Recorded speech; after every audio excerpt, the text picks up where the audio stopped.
Stimule la réflexion. Nourrit le dialogue. Cube.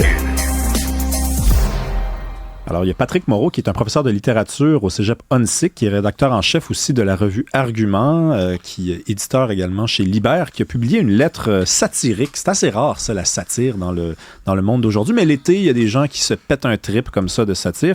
Dans Le Devoir, sur tout l'enjeu lié à la toponymie. Hein. On change beaucoup les noms de rues, ou on demande de le faire.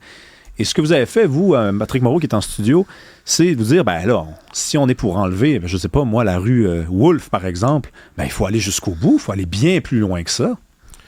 Oui, tout à fait. Donc, l'idée était de faire une sorte de réplique ironique à cette idée de changer les noms de rues parce que les personnages, qui sont représentés par la toponymie n'auraient pas été parfaits, auraient commis des crimes, etc. Alors c'était parti d'une réflexion dans un article du Devoir qui indiquait que la commission de toponymie à Québec avait reçu des demandes pour qu'on remplace le nom de la rue Christophe Colomb et d'une rue Abbé Pierre, puisqu'il faisait scandale à ce moment-là.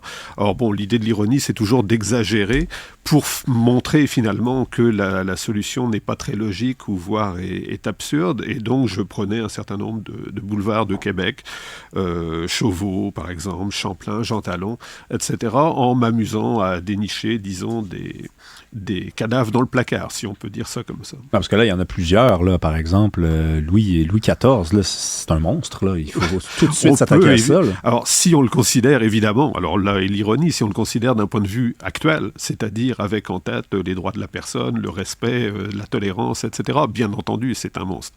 Pour son époque, il n'est pas moins moral qu'un autre monarque du même temps. Alors c'est là le problème, c'est qu'on aborde les choses de façon totalement anachronique.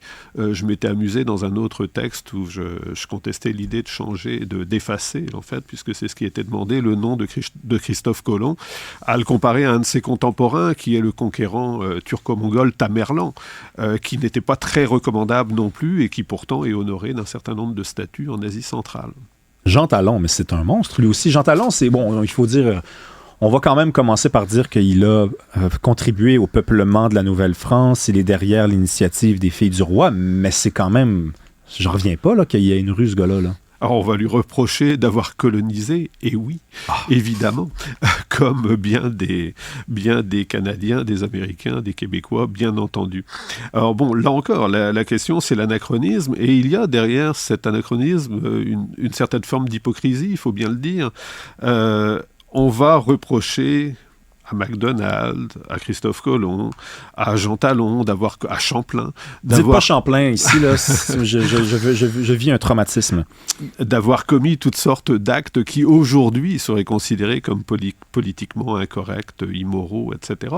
Mais on bénéficie bien entendu de leur œuvre. On peut difficilement imaginer renier la découverte de l'Amérique. Mais par contre, on va renier le personnage de Christophe Colomb. Or, tout le paradoxe est là. C'est incroyable quand même. C'est vrai qu'il y a des gens, des fois, il faudrait leur dire, hein, ils nous disent Christophe Colomb est un monstre. Là, tu te dis, mais tu serais même pas ici si Christophe Colomb n'avait pas existé. Un logique. Peu de modestie quand même. Moi, c'est pas juste logique, c'est un peu de modestie aussi. Il y a personne n'est parfait. Jean Talon, je rappelle quand même que c'est en plus d'avoir contribué au peuplement de la Nouvelle-France, parce que c'est un intendant qui a compris qu'il y avait trop d'hommes et pas assez de femmes. Il a pris des données. C'est le premier grand démographe de l'histoire de la Nouvelle-France. Il a ramassé plein de données. Hein, c'était un grand cerveau. Il a permis, finalement, à la Nouvelle-France d'être la Nouvelle-France. Si vous êtes contre Jean Talon, vous êtes contre vous-même. Hein, il y a quelque chose d'auto-mutilatoire là-dedans. Là. Tout à fait. Alors, c'est une sorte d'auto-reniement, mais en même temps drapé dans une sorte de bonne conscience, puisque on va toujours interpréter les personnages de l'histoire à travers ce qu'on pourrait appeler le petit bout de la lorgnette. C'est-à-dire, on va reprocher à Champlain, j'insiste sur le personnage, d'avoir épousé une jeune fille de 10 ans, ce qui évidemment aujourd'hui serait totalement scandaleux, mais ce qui malheureusement est à peu près, je dirais pas la norme, mais est tout à fait courant au XVIIe siècle. Oui, tout à fait. Et ça fait partie des mœurs de l'époque. Autrement dit, si on le reproche à Champlain, on le reproche à tous nos ancêtres, et ça devient à ce moment-là totalement ridicule de juger les gens par rapport à des normes morales qui n'existaient pas de leur temps. On est tous coupables, dans le fond. On le sera tous dans le futur. Ben, c'est ça, en fait, qui est intéressant parce qu'on a changé tout récemment la rue Amherst pour la rue Atataken. Et Atataken a été choisi parce que, écoutez, on dit, c'est un personnage intéressant, mais un jour, on découvrira peut-être autre chose sur lui. Tout à fait. Et on le changera. Et ça, c'est un argument souvent qui est présenté en faveur de cette façon-là de procéder. On nous dit, ben oui, OK, donc aujourd'hui, il est bon et un jour, il sera mauvais. Mais c'est toujours à refaire. Et là, c'est une façon aussi de nier le fait que c'est important quand même une certaine forme d'enracinement dans une société. Une rue qui ne change pas de nom pendant très, très, très, très longtemps. C'est une négation de l'histoire. La toponymie, comme les statuts, puisque le problème est le même, ambitionne d'enraciner une culture dans l'histoire. Le fait de soumettre toponymie ou statut ou monument public de toutes sortes à la mode, c'est dans le fond en changer tous les 15 jours, je caricature un peu, mais disons tous les 5 ans, en fonction des idéaux du moment qui sont évidemment extrêmement variables. Alors au contraire, je crois on n'est pas obligé d'admirer tous les noms qui figurent sur nos plaques de rues et d'avenues, mais ils appartiennent au passé au même titre que des tas d'autres réalités. On ne va pas s'amuser à détruire les bâtiments publics pour la même raison, parce qu'ils sont trop vieux. Quand ils sont trop vieux, évidemment, mais on va les préserver. Alors c'est la même chose pour les traces de l'histoire. Ça n'est pas vraiment une question d'ordre moral, à mon avis, mais plutôt de représentation du passé. Mais je vous lisais, puis je dois vous l'avouer, j'étais un petit peu déçu. Parce que vous avez oublié Maisonneuve, qui a quand même volé le show à Marguerite Bourgeois. Ça a pris vraiment un long moment avant que Marguerite Bourgeois soit reconnue comme fondatrice de Montréal. Donc la rue Maisonneuve, on devrait enlever ça.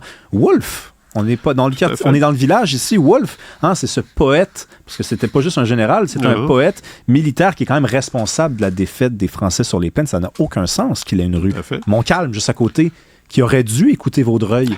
On peut aller loin, là. On peut aller très loin, et à ce moment-là, alors je suggérais un peu, de façon un peu humoristique, qu'on ferait mieux carrément d'éliminer tous les noms humains, parce que vous connaissez l'expression, là où il y a de l'homme, il y a de l'hommerie. L'être humain n'est pas parfait, et surtout si on porte sur lui des jugements actuels par rapport au passé.